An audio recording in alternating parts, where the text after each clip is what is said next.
need your help. My car is, sleeping. Before we begin, I want to give a shout out and thank you to JB Gamer Walkthroughs for recording this excellent gameplay footage since I no longer have the means or luck to acquire my own. These clips were quick, easy to sort through and download, and made the making of this review a whole lot easier than it would be otherwise. Link to his channel in the description. Anyways, on with the review. There are those who would say some of the best episodes of The Simpsons made in the later years of the show's span aren't really part of the show at all, but seen in the form of video games. And you know what? They're right. Since the show's early years, there have been a lot of Simpsons games, many of which ranged from underwhelming to downright unbearable, but there are a few gems. And yes, I did enjoy the Simpsons game released just a few years ago. There are many who see that as the ultimate Simpsons gaming experience, but I'm inclined to disagree. It is fun, and it satirizes and pays tribute at the same time to so many gaming traditions and conventions from its early years to its current state really well, both through its cutscenes and gameplay, and is one of the funniest, most poignant endings I've seen in video games in general.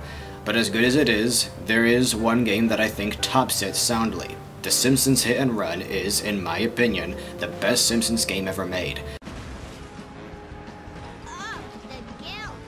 There are some people who hate it for being a cheap Grand Theft Auto ripoff or whatever, but what about Road Rage? That's a Simpsons game that people love so much even though it's a ripoff of another driving game. Simpsons Hit and Run knows what it's doing and does it well. You get exactly what you'd expect and more, and it doesn't really fail at anything in particular.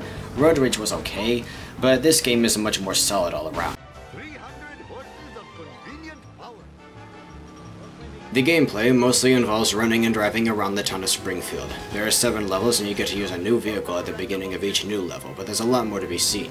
You can obtain new vehicles as prizes for winning races or buying them. Some of these are story-driven mandatory buys, but most of them are optional. There are many different kinds, and while you're encouraged to keep getting new cars as you progress, there are a few cars that remain reliable throughout the entire game. The speed, handling, and durability of all these vehicles really varies, and they feel different from more than just cosmetics. Some of these really are thrown in there for laughs, though.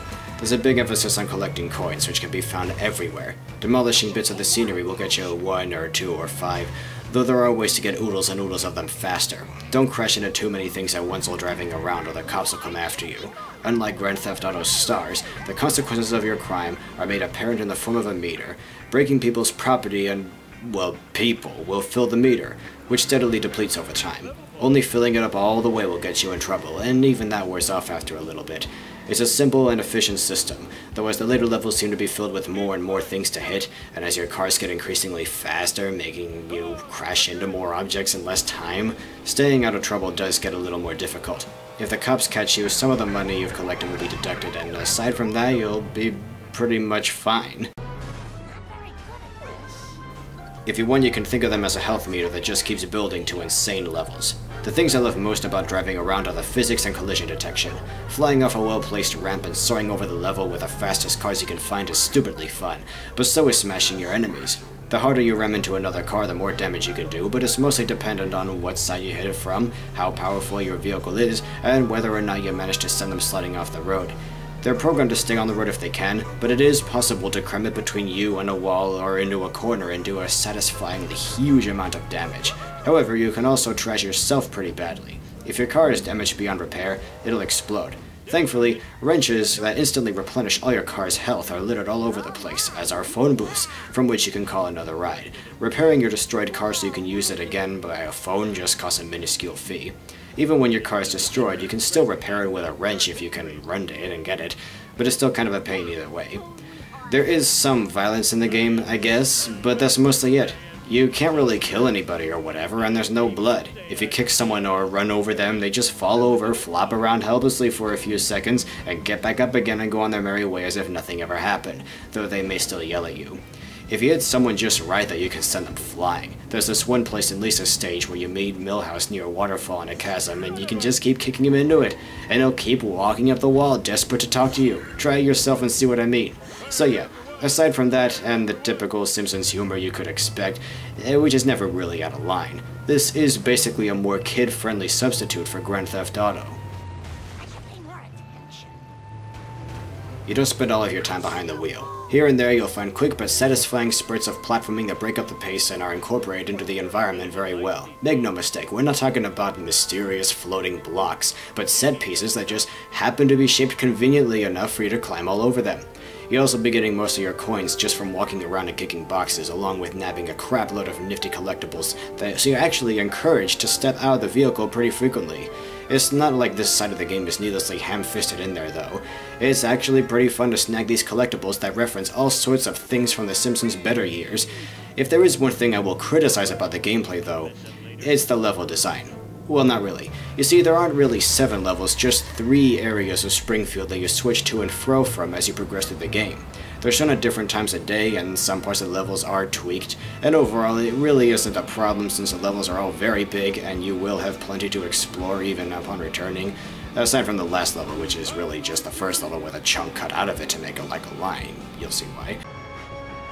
But then we get to its problems. 1, the levels are linear, but not linear at the same time. See, unlike the maps in Grand Theft Auto games, these levels are just a great big circle with some branching paths. I don't have a problem with this though, since there's plenty to see from side to side, and the roads are so twisty and have so many shortcuts and hidden areas that you never feel like you're trapped in a series of lines that intersect every now and then, like in the daytime stages of Sonic Unleashed, for example. Plus, the levels really are quite big and feature dozens and dozens of locations from the show to see along the way, and it's amazing how well they managed to cultivate Springfield in this way that we've never seen before in the show, but feels completely natural and perfectly plausible most of the time. This place really does just feel like one great big town, like this is how Springfield is meant to be seen. I found the skill of the new Simpsons game Springfield, which amounted to little more than a hub world, much less impressive. Not bad, I just didn't invest as much of myself into it.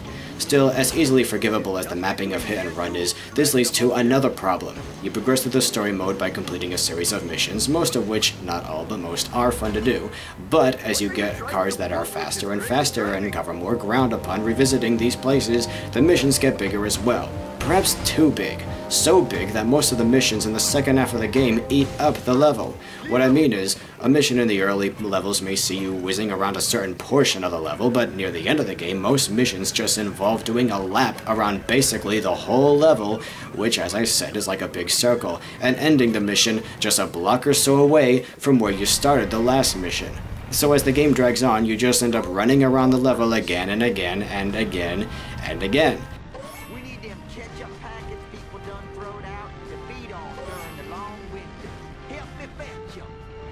This really isn't as much of an issue as I'm making it out to be, and I've never stopped playing the game halfway through and given up on it or anything like that. There is a lot of variety in the objectives you set out to complete, and as a whole, the game is fun enough to be compelled to finish. But there is a point where the cars get so fast that in order for the missions to not be over too quickly, they end up being too big to be contained in their respective levels sufficiently. Still, the gameplay is fun overall, and I always get a kick out of it. A big part of that, though, is the story that's tied into it. Now make no mistake, this is not one of those cases where the gameplay is so lacking that it's a chore, or with cutscenes and dialogue being an allowance, and I usually brush off storytelling in a video game as not that important next to gameplay, but I have to admit that the story and characters of this game did play a big part of my overall enjoyment of it. And how could they not? This game is a product of a time when The Simpsons were still, you know, good. The voice acting is superb, and you don't get the feeling that the voice actors had a hard time adjusting to performing for a video game. They even talk while you're playing, and there are so many lines that it never gets repetitive or annoying. They pull off their excellently written lines as easily as if this was just another episode of the show. The only gripe I do have is, while the first level, in which you play as Homer, features some of the best humor in the whole game, it also is some of the worst. In the beginning of the game, they use the word sexy a little too much. Of course, I don't have a problem with him saying that a couple of times, but they fall on those sorts of gags so many times in the first level, I was honestly worried that it would carry on throughout the entire game and there wouldn't be much variety. Thankfully, though, I was dead wrong. So yeah, most of the humor is just freaking great. On top of all that, though, the storyline itself is really interesting. I wish the Simpsons movie had a plot more like that of this game. I won't give much away, you'll have to see how it plays out for yourself. Most importantly, though, is the pacing. Like Sonic Adventure 2 and Star Fox Assault, this is another one of those special games where the story complements the gameplay and flows with it smoothly as everything builds up. Though there are some missions such as catch-up logic that make no sense whatsoever.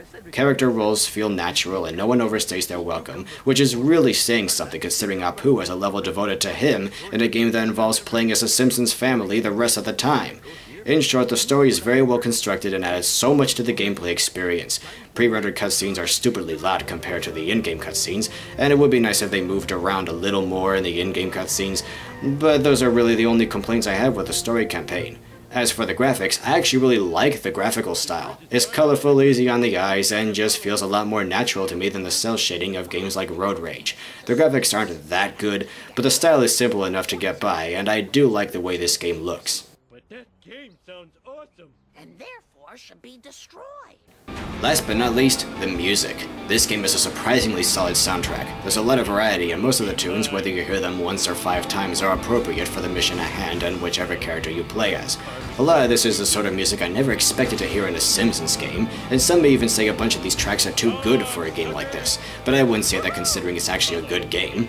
My favorite tunes are There's Something About Monty, Lisa's Theme, Nightmare on Evergreen Terror, too many great rock music tracks for me to pick any one in particular, and Catch-Up Logic. Some would have you believe that as Hit and Run is the poor man's Grand Theft Auto, but I find it a much more enjoyable experience overall. It really does stand out as a good game that happens to have The Simpsons in it.